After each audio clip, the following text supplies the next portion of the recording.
பாலிவுட் படம் மேலே இன்ட்ரெஸ்ட் இல்லை இந்த படம் பார்க்குற வரைக்கும். ராப்னே பனாடி ஜோடி ப்ரொனவுன்சியேஷன் அப்போ இருந்தால் மன்னிச்சுக்கோங்க. ஆனால் படம் அந்த மாதிரி இருக்கும்.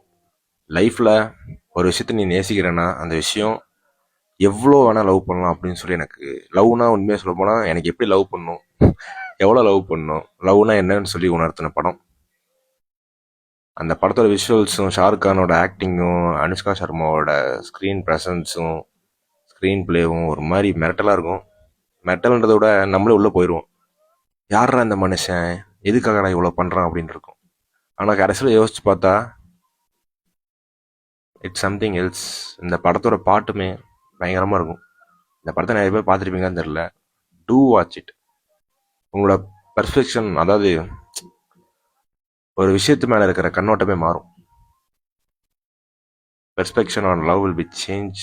என்னால் நான் கரெக்டாக சொல்ல முடியும். ஆனால் இதோட இன்ஸ்பிரேஷன் நிறைய தமிழ் ஃபிலிம் வந்துருச்சு. இதுதான் த ஓஜி.